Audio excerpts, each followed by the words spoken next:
Last time I was here, I talked about demand avoidance. And I was quite clear on that session that demand avoidance is actually a survival instinct that those of us on neurodivergent platform deal with a lot. People with neurodivergence tend to have a particularly sensitive autonomic system. Your autonomic system is that fight, flight, freeze, emergency response. When we become overloaded, it protects us. It is a survival instinct. It's not a bad thing. It's just when it actually starts overreacting. And one of the problems is that if you live in a world that is constantly giving demands that you feel are too much for you, then you're constantly at that level. And on top of that, as I said, the chemical wiring of our brain is sometimes different, and therefore we are more prone to that arousal level being triggered.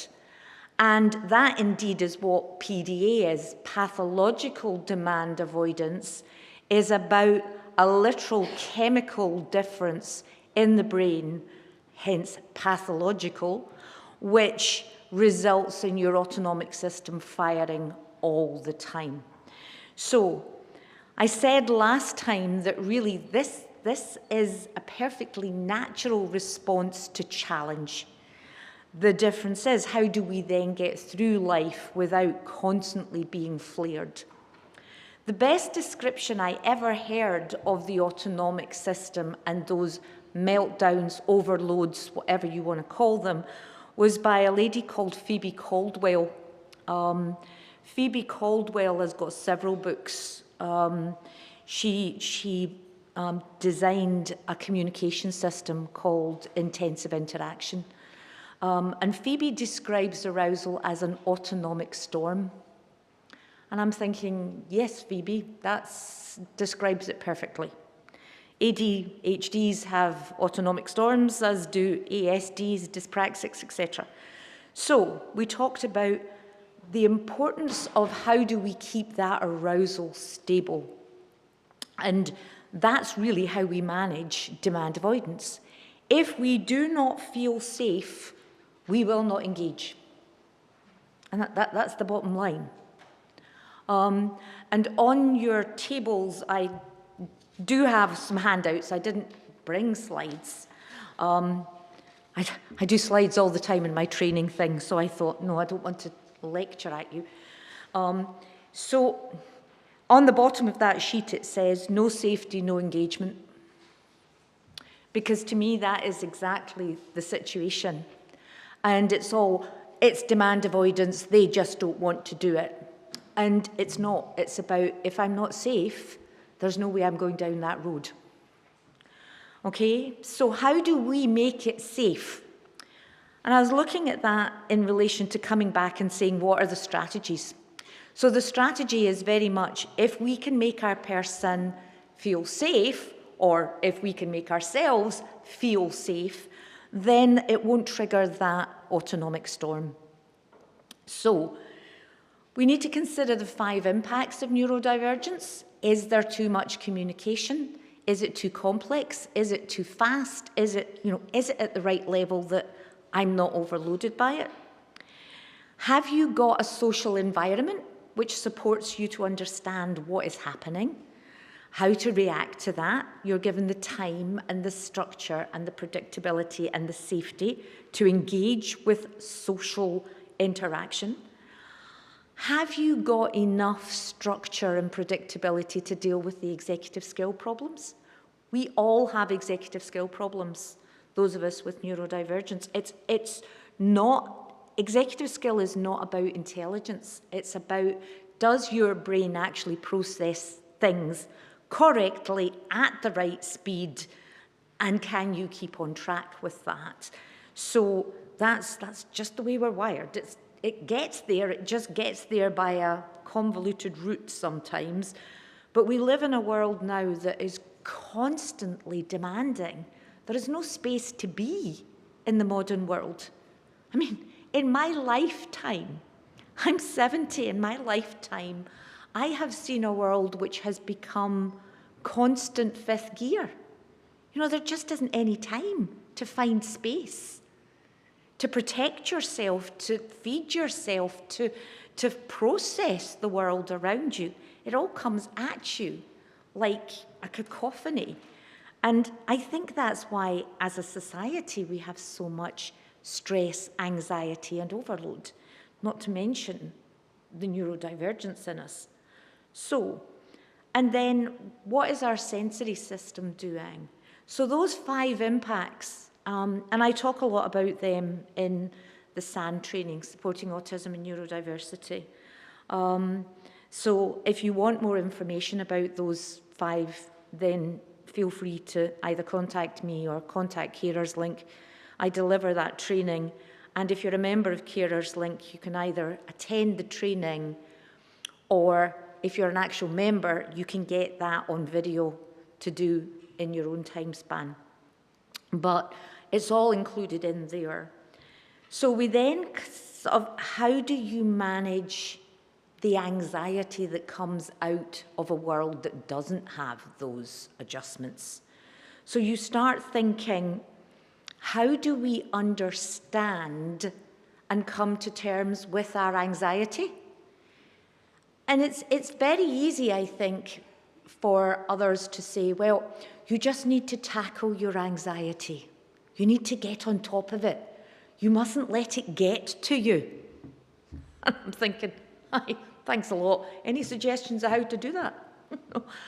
I think there's a marvellous book called The Anxiety Toolkit for Teens, which is done by Teen Thrive, which I think, frankly, doesn't just apply to teens. It applies to all of us.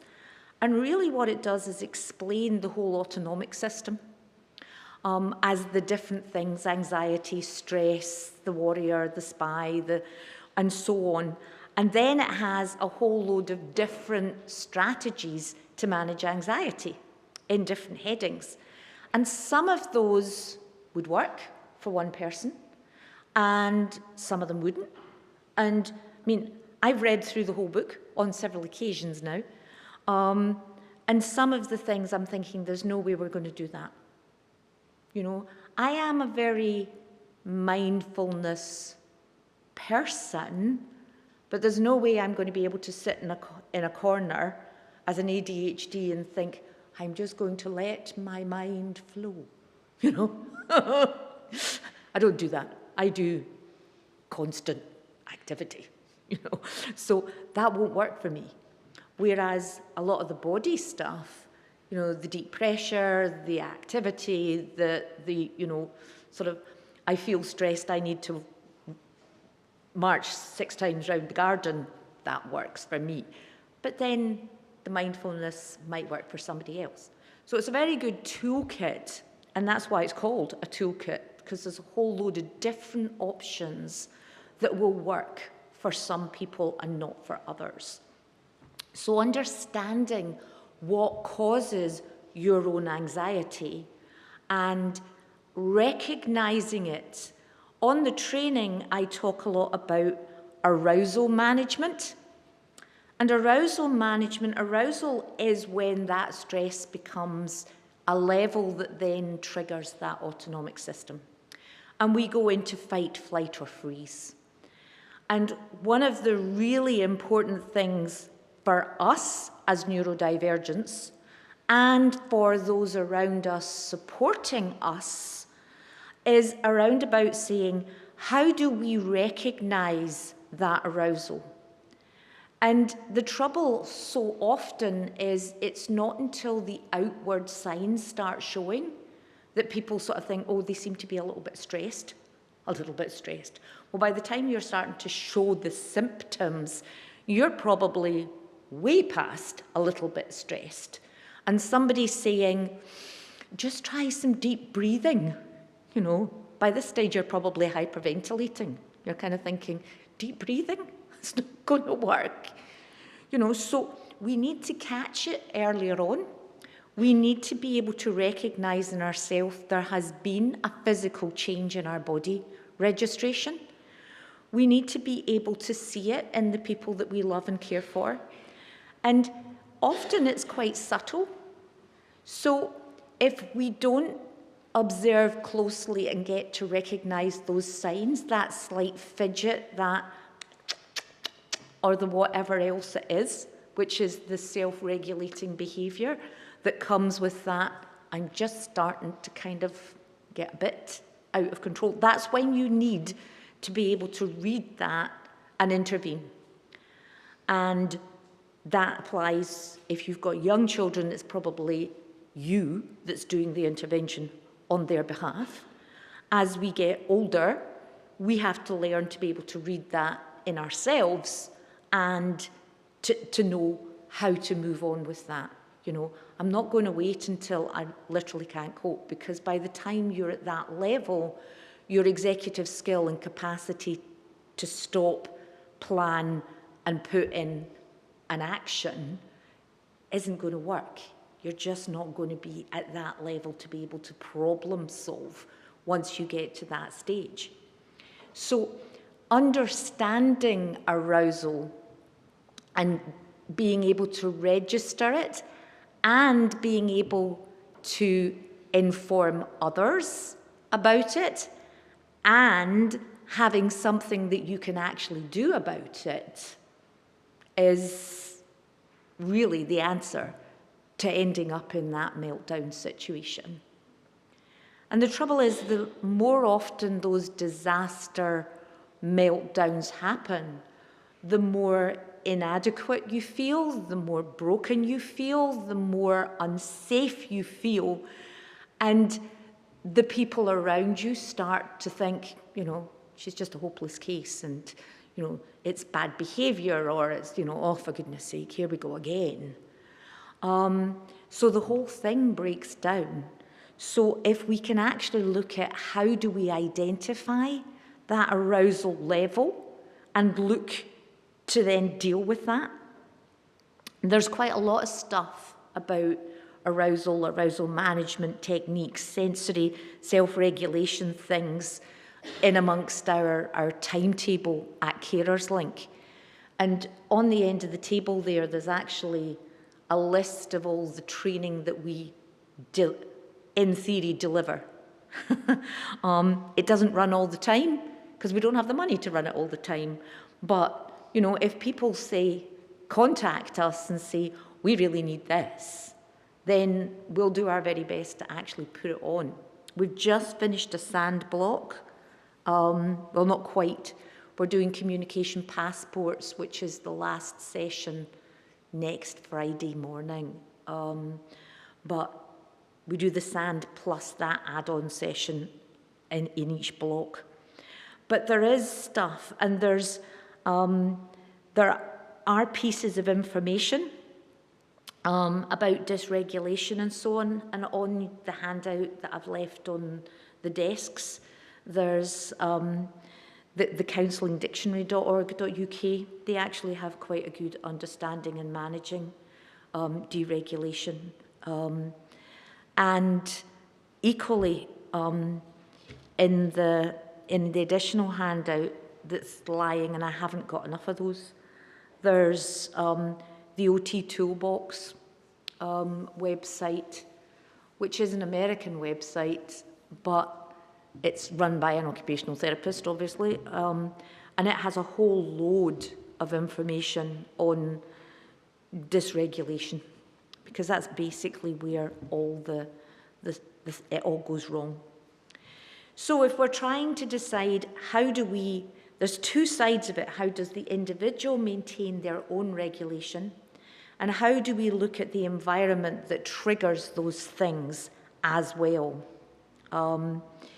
So you need to think about where are the potential triggers, what are the demands around that person, and how do those demands relate to that individual? Because every individual on the planet is unique. So something which distresses one person won't distress another. So it has to be tailor-made for that individual. And think, what is it all about? And that's where the communication passport, personal profile, whatever you want to call it, comes in. You know, who am I? Where am I sitting in all of this? What are the things that feed me? What are the things which burn me out? And on here as well, what I've given you is a risk matrix. One of the issues, particularly for those top two diagnoses of autistic spectrum and ADHD, and even I would say autism more so than ADHD, we catastrophize. What happens is we are good planners. It's not true to say we're not good planners, but we tend to analyse things to the nth degree. But then if you're analysing all the potential outcomes, all of the potential outcomes, you can guarantee there'll be some that are pretty disastrous. You know? So if you end up with self-confidence issues and a sort of trauma experience of things going wrong right through your childhood, then yeah, you think, what is the worst possible scenario, and is that going to help me or not? You know, I need to avoid that worst scenario. But if that worst scenario is highly likely in your opinion, are you going to do it? No, you're not. However important it is to you or to anybody else, you're not going to do it if all you can see is the potential catastrophic disaster at the end of it. So I say it's really useful once the individual, and I know that you've probably all got very different ages that you're dealing with, once the individual is old enough to understand consequence. Now, that's probably somewhere between 8 and 12, depending on the individual. The concept of an abstract consequence, if I do this, this is what's going to happen, and to be able to think it out logically, comes around about that time in human beings. So the idea that your 5-year-old knows that if they go across the road they're going to get run over and killed is actually a delusion. They just know that they're not allowed to do it. They're not actually going to, they have no knowledge of death or injury probably, so it's not going to be a picture in their head. But I quite often, with older individuals, particularly our teenagers who get really bogged down in the whole catastrophic, often because, like I say, a large number of our children suffer childhood trauma. They've been in environments which have constantly gone wrong and haven't worked for them. So they have a life experience of that. So how do you help them to understand that, yes, here is the potential consequence, but if I do this, I personally can control either the severity of the outcome or the likelihood of that outcome. And that's what a risk matrix is all about. It's about being able to say, well, you know, if you cross the road, you'll get run over by a bus and you're going to be dead. Well, yeah, that's a possibility. And if you step out into the road randomly, that probably is going to be the outcome. Unless, of course, you live up in the village that I live in which case you're not going to get run over by a bus unless you're very unlucky and just happen to be there when one of the very infrequent buses turns up. So, but maybe down in Milgai, there's more buses. So, you think to yourself, okay, here's the thing, but can we lower the consequence? Well, stepping into the road randomly in front of moving traffic, the consequence, you're highly unlikely to be able to lower that consequence. But you can lower the probability of it happening if you teach them the green cross code, if they cross the green man on the traffic lights, if they take road safety measures. Yes, which is why we do that, why we teach them these things, so that they're not likely not so likely to be run over. I mean, if they come in contact with a vehicle, the consequences are still going to be serious, but it's a lot less likely. So can you bring it down from that red box at the top down into the sort of the yellows or greens? So working with them with risk assessments, you as parents probably did that. I mean, I have 3 neurodivergent sons. The oldest one in particular, he was diagnosed ADHD, had no sense of consequence at all, and had the energy of 6 and was off like a bullet constantly. So I had locks and keys and reins and all sorts of things, because otherwise, you know, he wouldn't have survived. He simply wouldn't have survived. So that everything that we did had to have a constant risk assessment of, you know, is he going to come out of this alive? Sounds dramatic, but that was kind of it. So you do that as parents, so it's really important that you start to teach them how to do that for themselves, so that they have the feeling that they can control the demand. And if they feel that they can reason it out, that they can control it, that they have the power to do that, that gives us a lot of personal confidence and strength, and will lower those anxiety levels and make them feel safer. Providing clear information about what is happening is really important. When I do the SAND training and I talk about central coherence, knowing what's happening, and executive skills, being able to do something about it, I talk about the importance of people knowing what's happening, when, where, and with whom. So people say, you know, well, I told them we were going shopping or we were doing, and I'm saying, well, how many options, how many outcomes are there of going shopping? You have a clear idea in your head about what you mean by that, whereas are you sure that your person does? You know, we're going to Alton Towers. You know, oh, it's a big theme park. That's great. You're going to love it. And they're really excited, and then it comes down to the last minute, and it's, you know, I don't want to go. Because they suddenly realise, what are the rides there? Are all the rides that are there actually going to be open? Will I be able to get in them? Am I going to have to stand in enormous queues?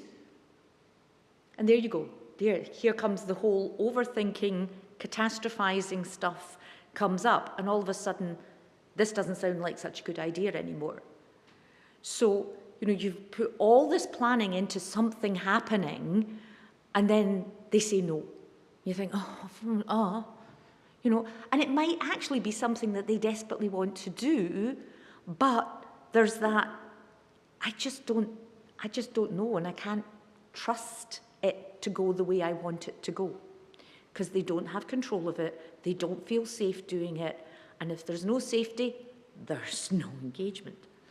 So you need to start planning how you're going to do things. How are you going to move forward for yourself or for your individual? How are you going to help them work out what am I going to do and how am I going to go about it? And again, on the handout, I've got information about SMART goals. And SMART goals are a really good tool. I think they work particularly well for neurodivergence because we think visually, we think in pictures, and that's very much what SMART does. So SMART stands for specific. Is there a clear, concise goal? Does the person know exactly what they're trying to achieve and why they're trying to achieve it, and is it meaningful, and all the rest of it? So it's specific. It's measurable. Can you, ensure that you can measure the progress? So, some vague thing that is going to take 4 months or 2 years, how do you break that into sort of, well, I've achieved this first bit? Future planning tool similar to SMART is called the PATH model. It's done visually as well, and you come up with a goal and you work backwards, and you have a first step that can be done in the first 24 hours. You know, I want to own and drive a car. So the very first step is I have to have a driving license, so I need a form to fill in. You know, that's all the stages, and can you measure? I've now got all these, I've got this much done, you know, so I'm on my route, I'm on the right place. It needs to be achievable. And part of achievable is, does the person truly believe that the effort required is worth it? And I learned as a parent, particularly with my middle son, that I set goals, which I knew were going to be difficult for both of us, for me supporting him and for him doing it. But I then started to realize that a lot of the goals that I set for him, which were definitely for his own good, weren't actually worth the effort as far as he was concerned. So he didn't achieve, you know, so. And it needs to be relevant. Does it align with, well, it says on here, with your business, because SMART is used by business planning, but, you know, for their lifetime. And is it time bound? You know, have you got specific set periods for those goals? So you have to acknowledge the fear and the struggle that your person is going through, and you have to be driven by their levels, their energy, their capacities, and then you're there to support them. So on the handout, there's various different sort of websites and things. There's one here that is the Sheffield Children's NHS website about managing regulation, and I haven't given you all copies, but there is a copy of it on the table over here, so you can have a look at it if you want.